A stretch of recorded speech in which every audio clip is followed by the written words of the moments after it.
அட இன்ன துரோகிகளா, நாங்க எதுக்குடா பாகிஸ்தானுக்கு போனோம்? நாங்க எதுக்கு பாகிஸ்தானுக்கு போனோம்?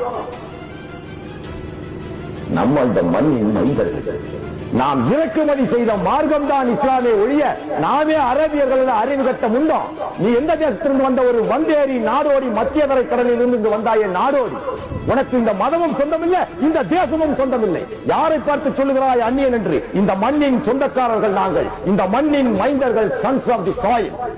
நாங்கள் இறக்குமதி செய்த மார்க்கம் தான் இஸ்லாம். இஸ்லாத்தை நாங்கள் ஏன் இறக்குமதி செய்தோம்? நீ எங்களை தீண்டத்தகாதவனாக, சூத்திரன் என்று, விபச்சாரி மகன் என்று, சன் ஆஃப் எ பாஸ்டர்ட் என்று நீ எங்களை முத்திரை குத்தியதன் விளைவு எங்களுக்கு ஒரு சாந்தியும் சமாதானமும் தேவைப்பட்டது, ஒரு சமத்துவம் தேவைப்பட்டது. நாங்கள் இறக்குமதி செய்த மார்க்கம் இஸ்லாம். உன் கொடுமை தாண்டாமதாண்டா நாங்க இங்க வந்தோம். வந்தேரி டைட்டில் டீட் இல்லாத நாய், நீ எங்களை பார்த்து அந்நிய தேசத்துக்கு போங்கிறியாடா அறிவு கட்டம் உண்டோ? நீ இந்த மண்ணுக்கே சொந்தம் இல்லாதவன், ஒரு நாடோடி. யாரை பார்த்து சொல்லுகிறாய் பாகிஸ்தானுக்கு போ? ஓடு போற செவுத்துல இந்து கடையிலேயே வாங்கு, இந்திய பொருளையே வாங்கு.